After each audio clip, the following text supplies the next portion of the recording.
Fortunes are being accumulated in the UK on a scale we haven't seen for 100 years. We've been told that the way the super rich create wealth makes all of us, well, a bit better off. But does it? This time around, they've used new and different financial techniques to enrich themselves.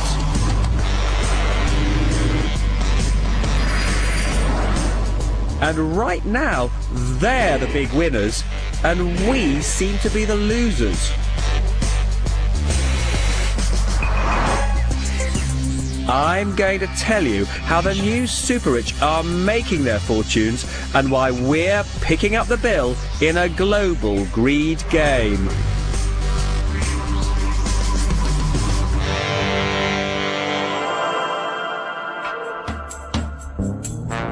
In the past few years, the City of London, financial services, have contributed a third of all our economic growth.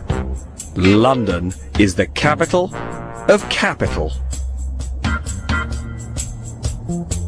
London, for the international community, is a beautiful city.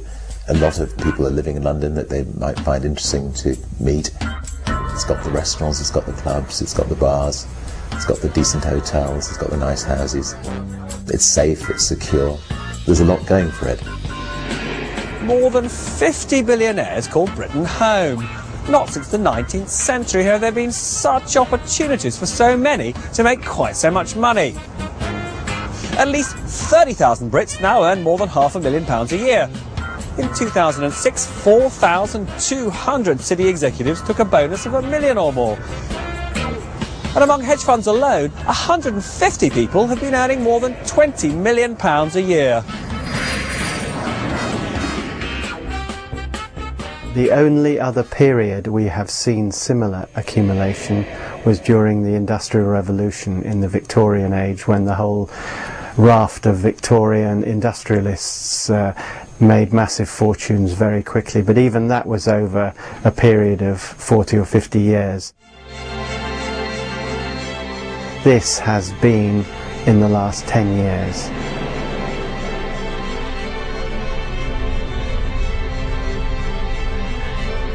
When you're coming here with several £billion, you travel around in armoured limos guarded by people who look after you. The idea of the congestion charge is wonderful to you because it clears the roads of the riffraff. You can get out to a private airfield quickly to get on your jet to go and see far-flung operations as part of your empire. And they've created ghettos of fabulously expensive property. This house in North London recently sold for £50 million. The new owner will be spending probably another up to £30 million creating what will probably be the most desirable house in the world. And just outside London is this brand new 26-bedroom mansion. It's on the market now for over £70 million, but it's the running costs of over £1 million a year that means only proper billionaires need bother to view it. Even so, the developer, Leslie Allen Verco, tried his best with me. So this is a private swimming pool, is it simply for the owner of the house? Unless, of course, the owner of the house wants to allow people to use it. The ensuite swimming pool. Why would you want 5 pools? Because you've got 5 pools, haven't you, in this house? What family needs 5 pools? You genuinely need to like swimming. This bathroom area is about 800 square feet. Putting it into perspective is about the size of the average 2-bedroom flat in London. That's just for your towels, that room, is it? I feel rather disappointed I haven't got one of those. The size of a decent-sized kitchen for many people. Jewel-encrusted gold taps. That's very good, very nice. Definitely going to have one of these in my home.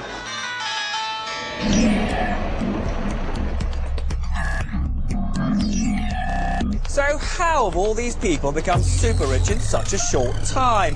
Unlike the past, it's not been about finding new resources or exploiting new technology. The answer lies in how they've conjured with money itself.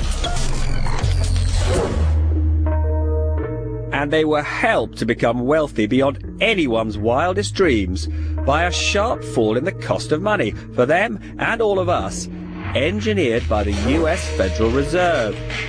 It sets interest rates for America and, in a way, for the world.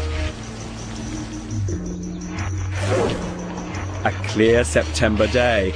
The American economy was already faltering after the bursting of the dot-com bubble, and then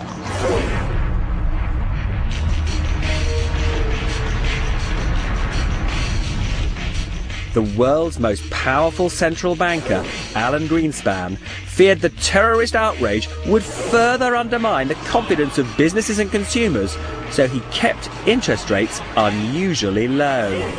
American interest rates were tonight cut by 0.5%. The Federal Reserve's base rate now stands at just 1.25%, the lowest for 41 years. After the bursting of the dot-com bubble and 9/11, Greenspan slashed rates to just 1%. And the supply of credit soared because the great exporting nations, such as Japan, China, and those of the Middle East, were generating vast surpluses and lent much of their cash to us in the West. Finance is global, so it became cheap to borrow money anywhere. For private individuals, and especially for businesses, tycoons, and financial institutions, they went on the most frenetic borrowing spree the world has seen. With so much money sloshing around, the price of assets, from paintings to houses to entire companies, soared. £65,000. So people borrowed more against the inflated value of their assets. The valuation of property, the valuation of shares, art, jewellery, etc., was soaring, and the central banks on the whole said, this is not our business. We don't manage assets. We only manage price inflation.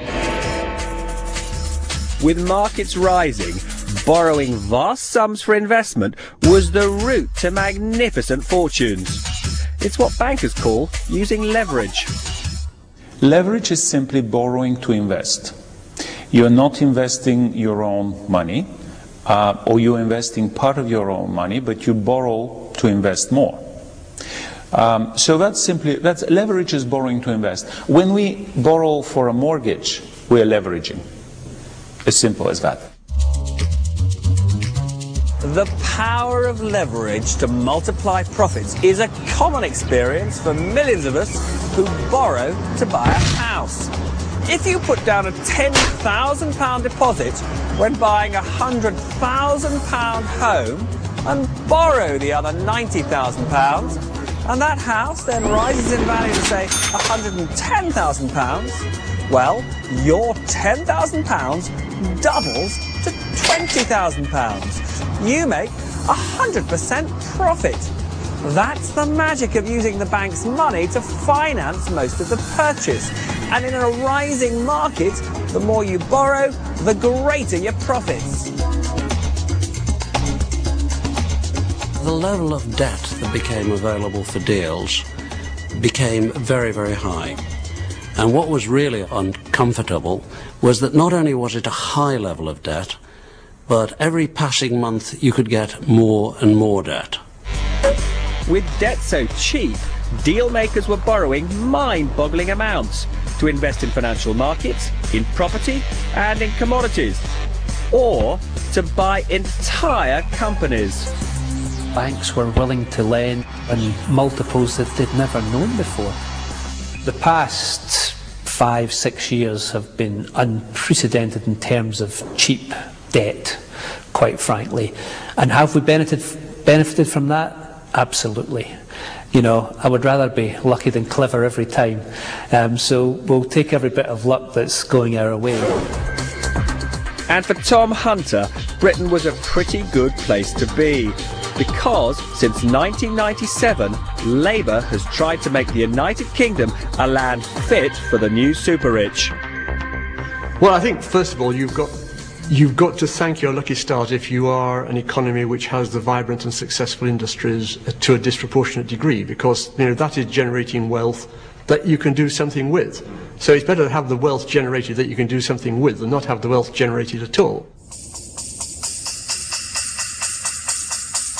There was a time, however, when our Prime Minister was explicitly hostile to the idea that tax rules should favour the super-rich. The Chancellor and the Labour Treasury will not permit tax reliefs to millionaires in offshore havens. We will end a situation where millionaires can pay no tax. But in government, Gordon Brown changed his mind. Labour feared that the super-rich would flee Britain if they had to pay the same rate of tax as the rest of us. And if enabling them to stay meant a widening in the gap between the super-rich and the rest of us, well, Gordon Brown believed that was a price worth paying for the benefits that might accrue.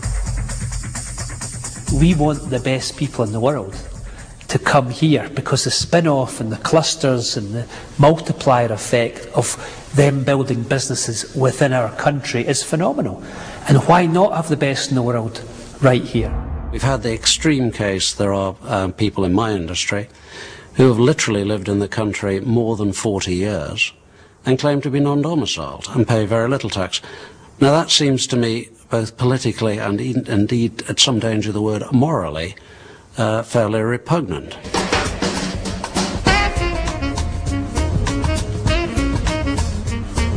Even some of the super-rich began to question whether it's fair that they should be taxed at lower rates than their servants. There's lots of things about my industry I don't like, quite frankly. But I think that, broadly speaking, and I'm speaking personally now, not for my industry, the concept that hedge fund managers pay a lower tax rate on earned income than, maids that clean their office, I think is just palpably absurd. By the start of the 21st century, these two factors, the power of leverage and low taxes for enterprise, gave birth to a new set of business superpowers. Among them are the private equity firms who borrow huge sums of money to buy whole companies. Private equity has demonstrated that if you go into situations in the company sector with clarity of purpose, strong drive, determination, a readiness to pay people incentives to do the difficult things, you can make big returns. And again, you make big returns, particularly when there's lots of cheap money around the place. And the fact that their success was over-amplified and magnified by the macroeconomic environment they were operating in, which made them very lucky and I suspect made some of the rest of us rather jealous. Some of Britain's best-known businesses have been taken over and sold on by private equity for billions in profits. They include the AA, Saga, Homebase and Travelodge. The technique used by private equity of buying companies with borrowed money is also employed by Philip Green. He owns much of the British High Street. I think we probably own about 12. Dorothy Perkins, Topshop, Burton Wallace, Topman, VHS. That's a nice piece of real estate, isn't it? We actually own that. It's probably worth in excess of 200 million. Sir Philip and his family pocketed a £1.2 billion dividend in 2005, the equivalent of the pay of 54,000 British workers on average earnings. And there was no tax to pay on it here because it was received by his tax exile wife, Lady Green. We had an extraordinary period of economic growth and confidence. This is the critical factor, sentiment. Confidence was very high. The masters of the universe seemed to be getting it right. They had been producing extraordinarily high profits, great returns from their private equity funds. It hasn't just been private equity making billions out of borrowed money. Hedge funds have become the largest dealers in shares and securities across the globe. They make their money by betting on price variations, however small, between what they can buy and how much they can sell for. And they too use borrowed money and leverage to generate spectacular profits. Private equity will take control of a company. Hedge funds will trade a company. It's a very different, they'll trade the shares of a company. So it is a very different beast. And how much do you have under management in total? We've got about $10 billion. Hedge funds are enormously powerful now in the financial system. There's a lot of them. They manage a great deal of money. They're not regulated by and large. They're usually in offshore jurisdictions where they are not regulated. I would say that the top 3 trading institutions in the US Treasury market, which is the largest securities market in the world, are in fact hedge funds. They're not banks. The only serious risk for a hedge fund is that if it consistently loses money, the backers will take their funds back. You can lose money. You're allowed to make a mistake once, but if it's a bad one, you're gone. I mean, it's a very fragile. I mean, there is high return in that industry, yes, but you could also very quickly lose the appetite for risk that clients have in you or the interest of clients. So no, it's very severe. Nothing is taken for granted because you are the ultimate risk taker. And you here manage how much money now? Now we have around $4.2 billion. Using funds from wealthy investors and huge amounts of borrowed cash, colossal fortunes have been accumulated by hedge fund managers. In 2006, an estimated 10 of them earned more than $500 million each, and 5 are thought to have trousered more than $900 million in that single year. They included George Soros, a consistent winner who famously made a killing when he sold the pound on a colossal scale and helped to force sterling out of the European exchange rate mechanism in 1992. The average person did not get much benefit from the boom, the super boom in the last 20 years.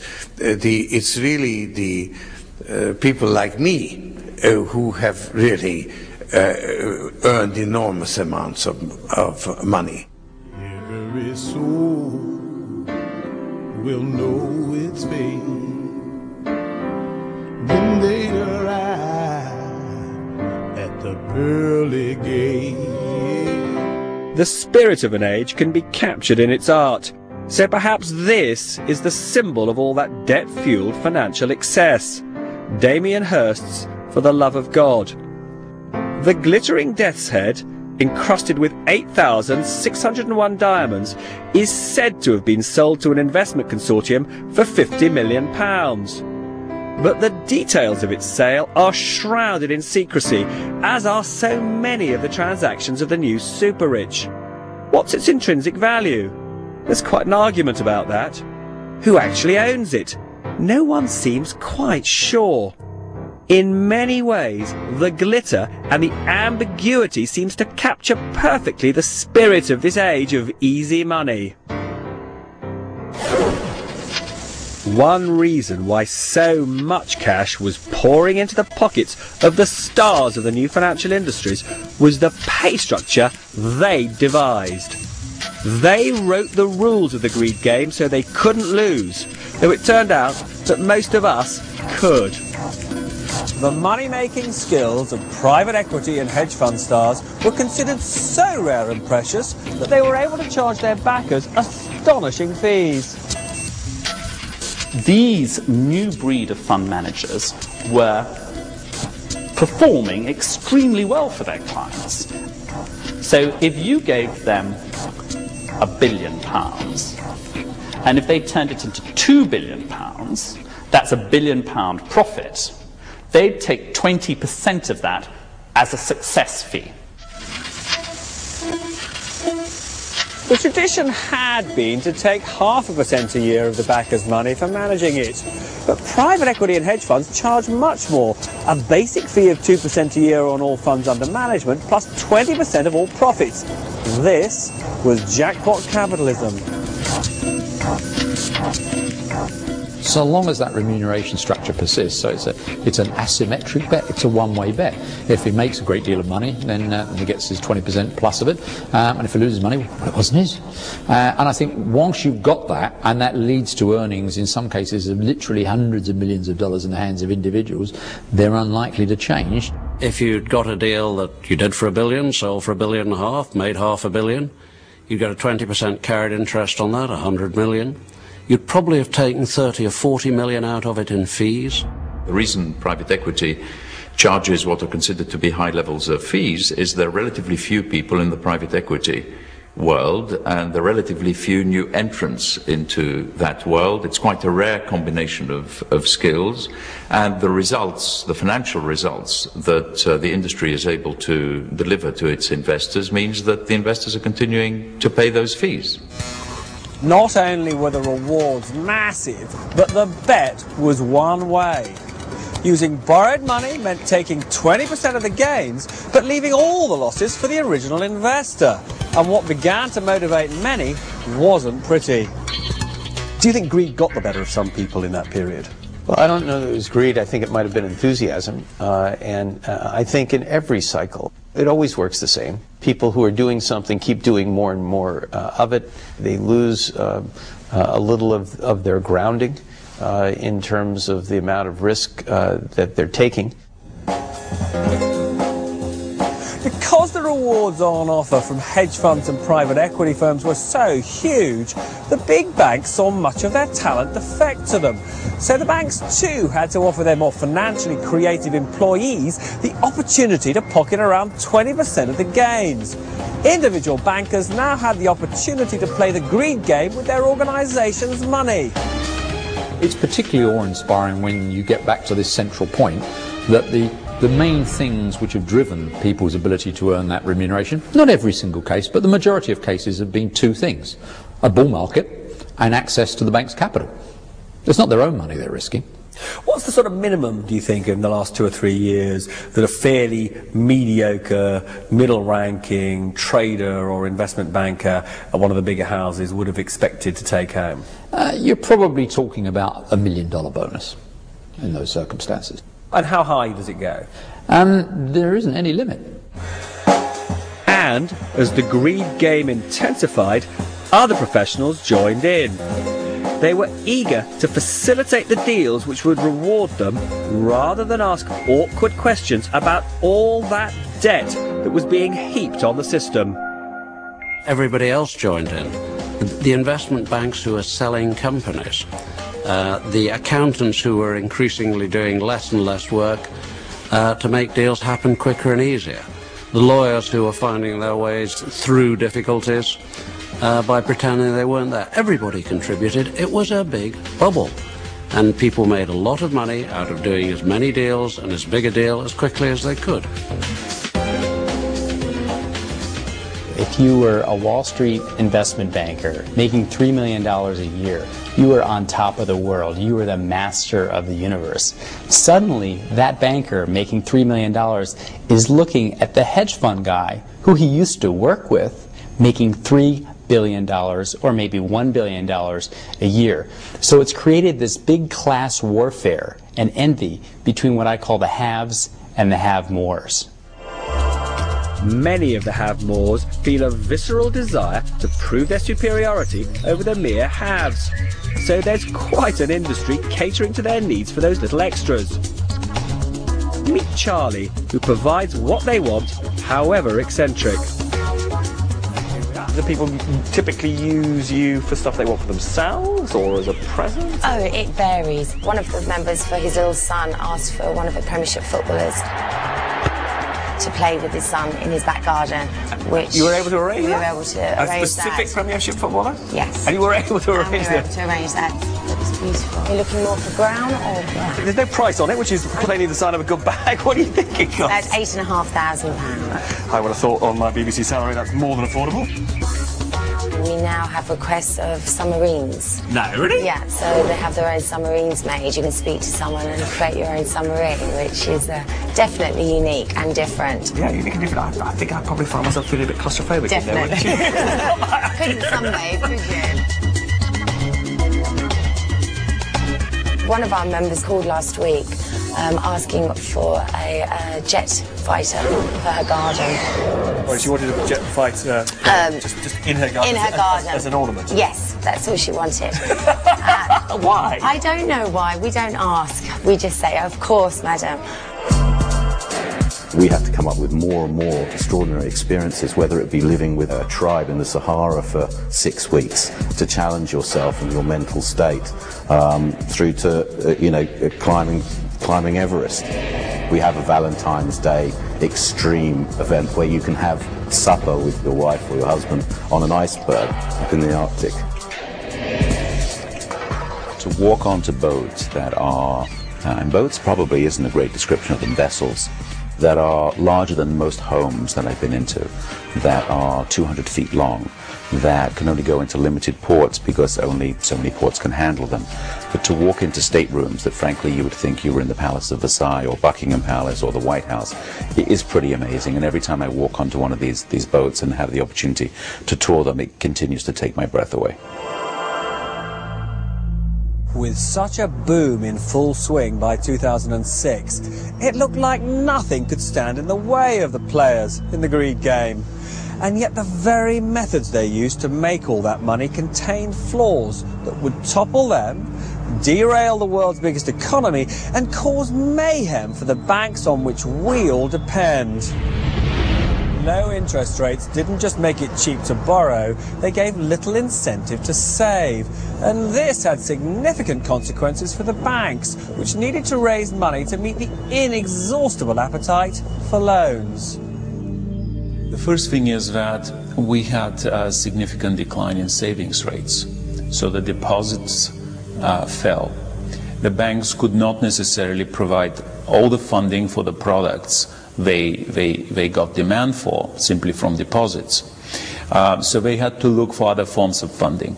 And one of the forms of funding was to repackage some of the assets they have, sell them onto the market, get cash for that because they're transferring the assets away. And in this way, they have now more cash and they can start lending again.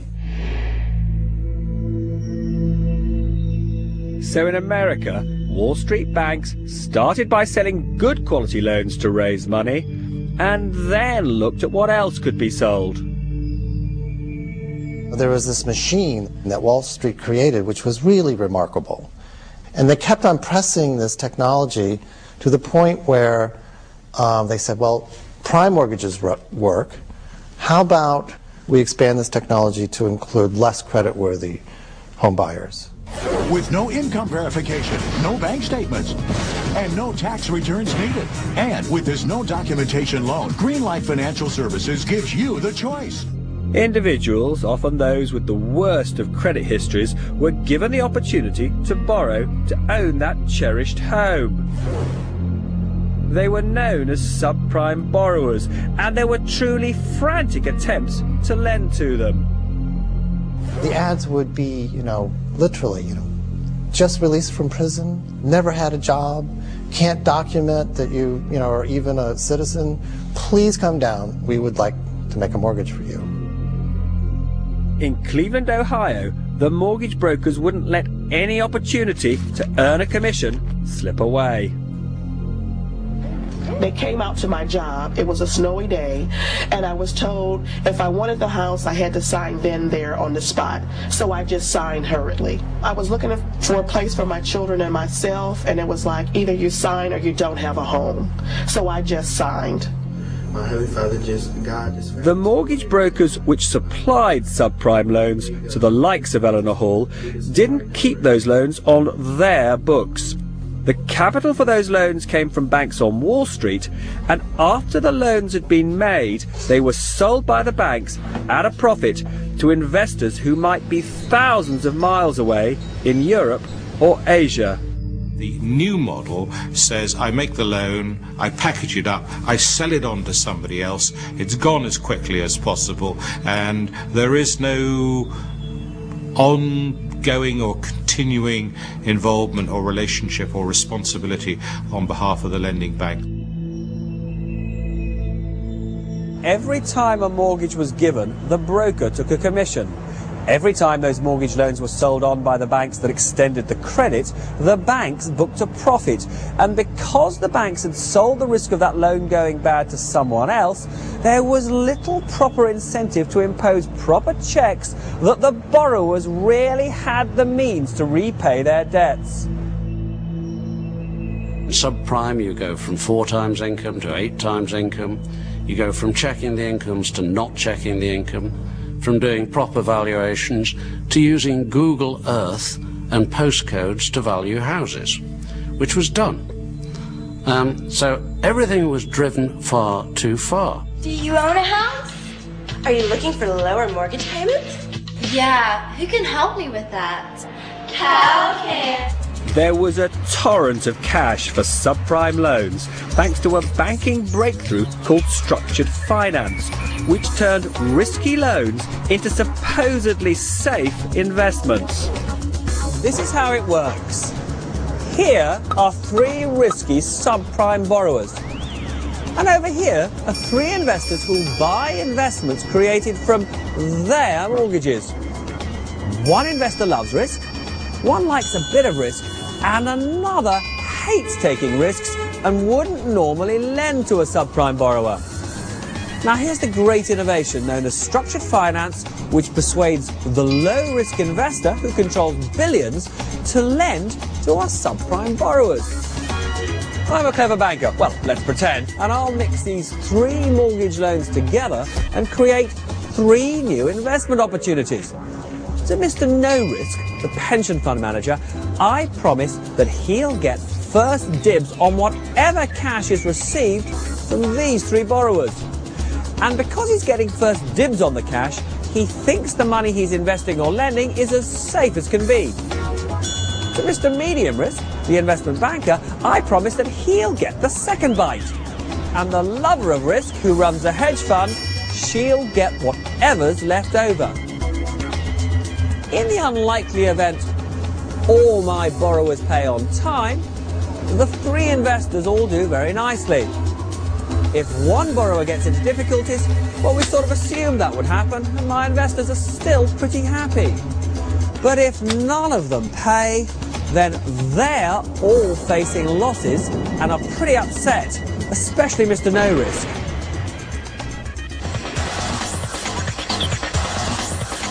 Many hundreds of billions of dollars of low-quality subprime loans were transformed in this way into investments that were labelled as good quality, and they were sold to investors all over the world. It was a worldwide phenomenon. This risk really was taken out of Boston, out of Massachusetts, and really spread, almost atomized like a fine mist around the world. And what was the motivation for selling quite so much debt? Basically greed, quite frankly. But by repackaging them into these more exotic vehicles, we could then yet again front load the fees. And I can't stress how important it is. The self-interest being moved forward in this process. The market was booming. So if you go back to 2006, you'd probably be talking 1.7, 1.8 trillion of market volume. Not only my bank, but many banks, talking about the overall market. That's a significant amount. So everything is positive, bullish, there's fire going on. So the overall market gets into a frenzy. Most of the world's big banks, from Citigroup and Merrill Lynch in the US to our own Royal Bank of Scotland and Barclays, were stampeding to make profits by turning risky subprime loans into supposedly high-quality investments. A situation where a guy who's organising bank debt could take home a bonus quite literally 40 times his salary does bias behaviour. The guys wanted to do deals. Everybody has to get on board or they'll be left behind. They couldn't refuse to play because if they did, they wouldn't have been bankers. The banks would have lost clients and so on. The markets can't help. They have to go to excesses of euphoria and despair. But the quality of the investments was not what the bankers thought it was, because more of the borrowers defaulted than they expected. You guys ready? Let's start this. Get this eviction on the roll here.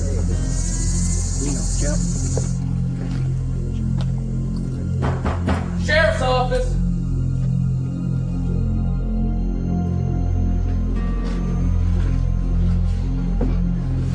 I started, we were getting about 12 evictions a week. Now we're getting 90.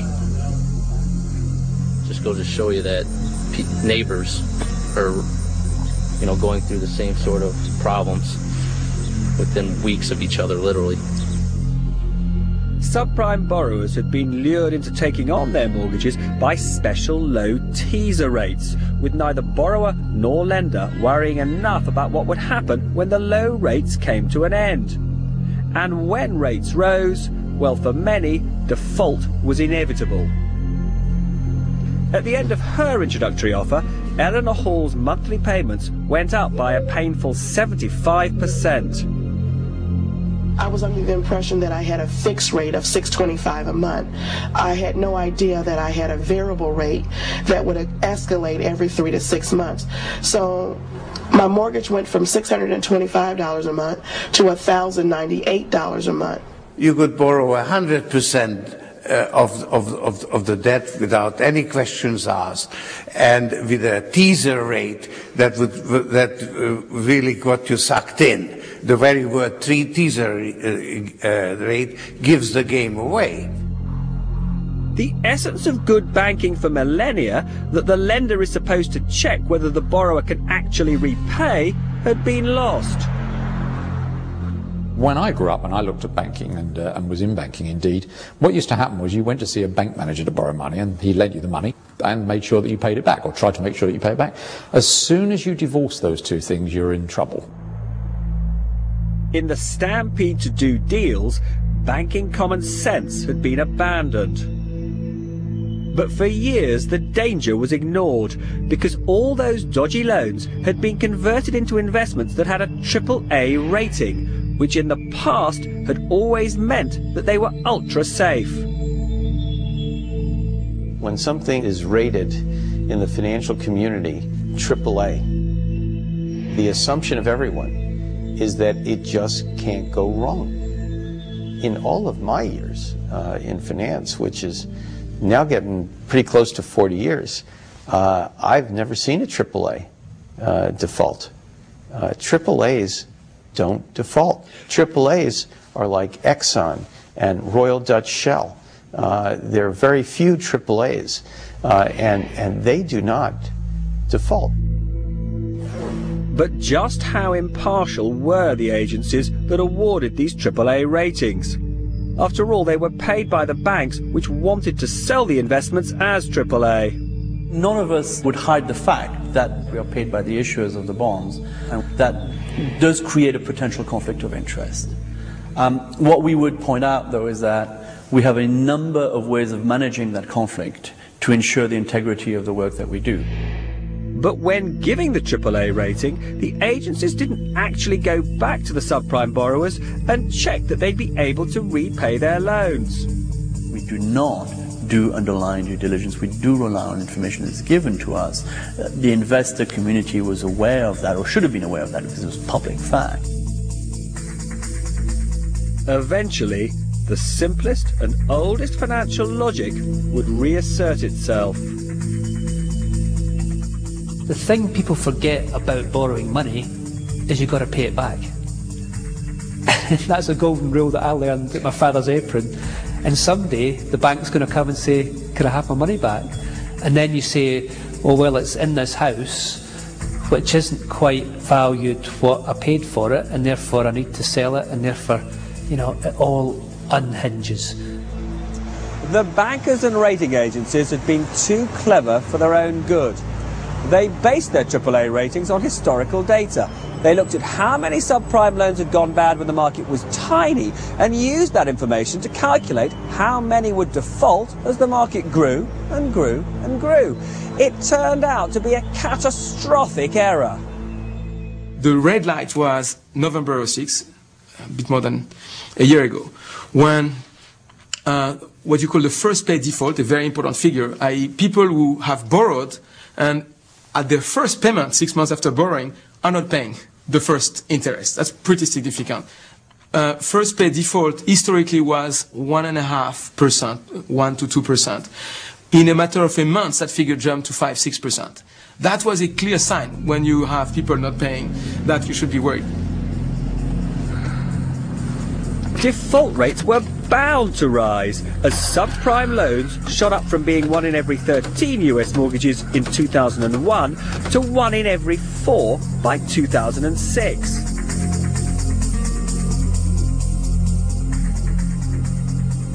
I received this notice the beginning of September.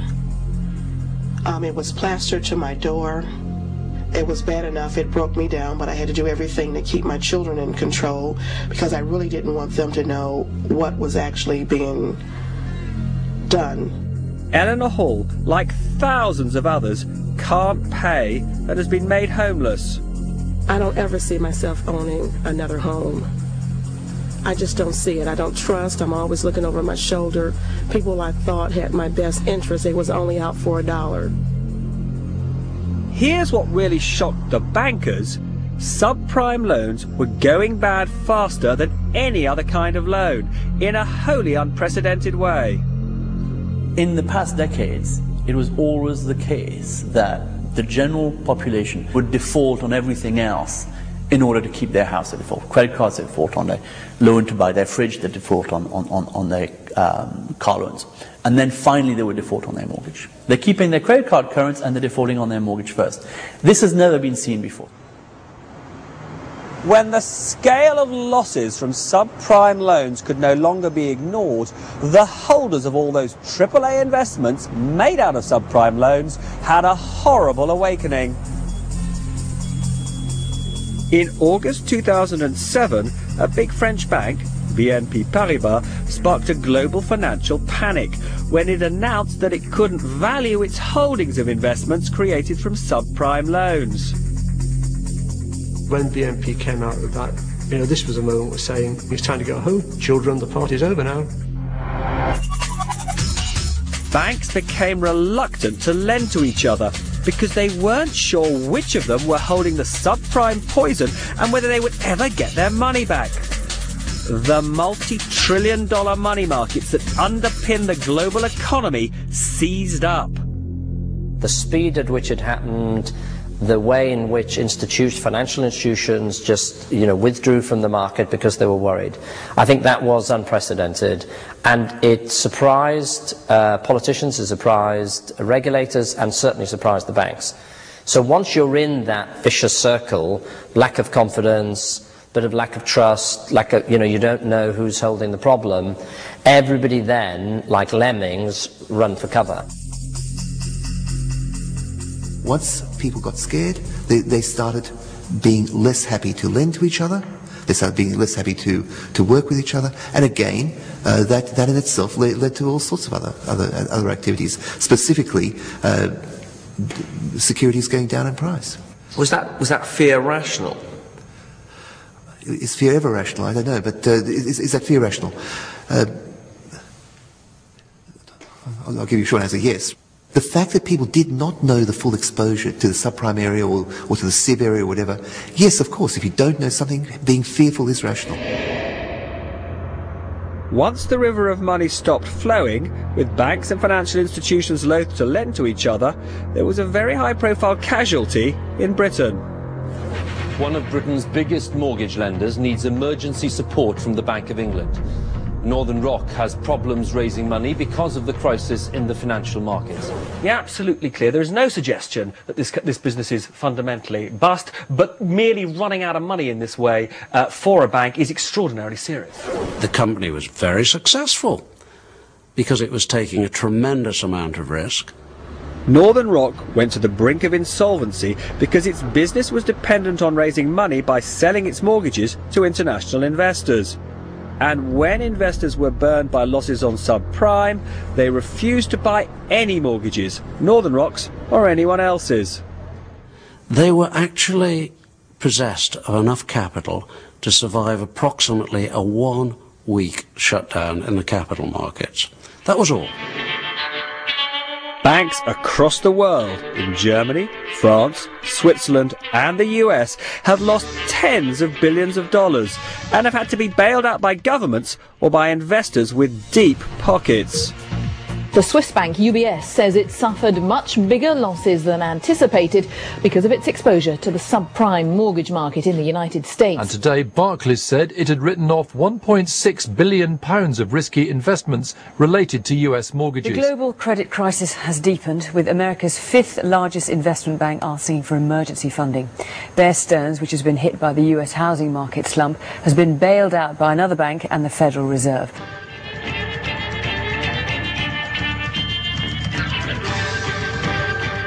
Some of the bankers responsible for the financial losses are losing their jobs.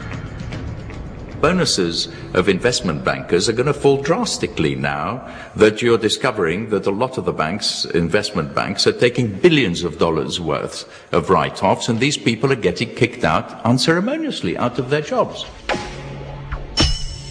As for those companies bought by private equity, well, if they took on too much debt, they'll experience difficulties, which would be bad news for their investors and employees. There are some clear examples of loans which are looking dreadful now. Some of the leveraged buyouts done at Fatface, the retailer, Countrywide, the estate agent. The loans on those companies are being dealt with regularly now at discounts of a quarter or more to their face value. So clearly there are some bad loans out there. But many of the super rich who helped create this unsustainable boom are sitting pretty. There are a lot of people who have made enormous amounts of money, created great mayhem, and I'm afraid they're not going to get hurt greatly by what's happening now. There is, I understand at the moment, for example, quite a shortage of high-end hotel rooms in the Caribbean, Mauritius and similar places, because these people have got nothing to do at the moment and lots of money. Having trousered so much, the super rich apparently have a problem many of us would love. Very top-end people are very liquid, have made a lot of money in the last 10 years. In fact, probably find it quite difficult to spend the money they've earned. And that's why companies like us, I think, are very successful, because we help them spend their money.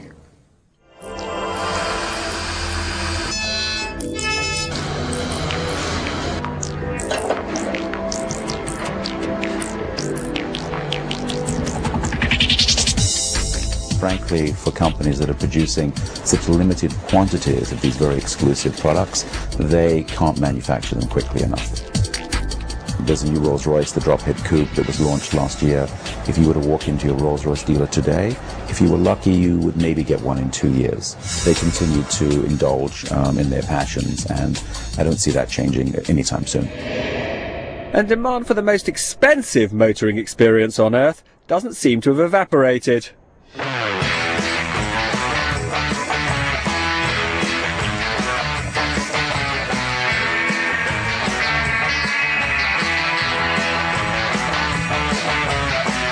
The car is not only the most expensive and fastest car on the planet, but it's also one of the most usable cars.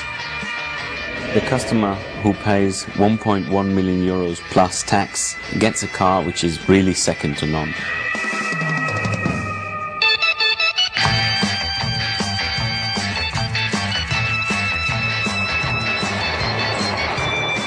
The British have been the best European market, and they still are the best European market. They are only the second to the US. Our best dealership in the world, our single dealership in the world, is Jack Barclay in London. So for the super luxe industry, price cutting isn't on the agenda. The $1 million watch cannot be affected by no price.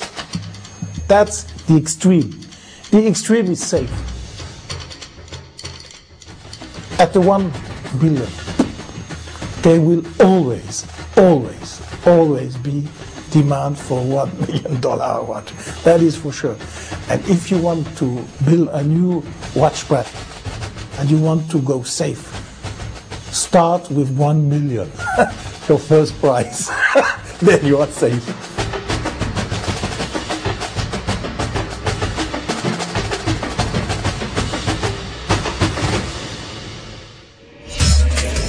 The reason the super rich can feel safe is that the gambles they've taken with other people's money have been so huge that the authorities have to bail them out, or else the damage to the rest of us could be crippling. These people who operate in the financial markets, they're smart. They know that they are too big to fail. They know that the authorities will ride to their rescue. And so everywhere along the line, there are one-way bets. And this means that you are incentivized to take big risks. You're greedy. The bigger the risk you take, the bigger the profit for yourself. And if things go badly, oops, not our problem, your problem. You pick up the mess. It's a mess they've landed all of us in. The losses incurred by banks, hedge funds, insurers and other financial businesses, which could reach $3 trillion, have reduced their willingness to lend to any of us and badly damaged the global financial system. It's as though the mechanism for injecting fuel into the economy has broken down. And when that happens, we all suffer. I think it's a mistake for people to think these events don't apply to them. That they don't own any subprime mortgages or collateralized debt obligations or even equities, so what does it matter to them? It affects us all. And the credit creation process is at the heart of everything in our economy, and without that you cannot get normal functioning. And I think the damage that's been done to that is large and it's persistent. So when you talk about the average home owner and worker in its impact on them, they probably will find that their mortgage costs more, whatever the absolute level of interest rates. If they're unlucky, they may find that their job's affected by this as well. I think there are some very severe real-world effects on people's ability to borrow. Our banks have less money to lend to us, and they're charging more for what they will lend. That's leading to falls in house and property prices, which makes us feel poorer. And it risks creating a vicious downward spiral as we spend less and the economy slows down. Just to translate that into what it means for ordinary people, if people are borrowing less, saving more, that'll translate into slow growth. Does it translate into a serious recession in your view? I don't expect a worldwide recession. I do expect a recession in the United States, the severity of which cannot be predicted.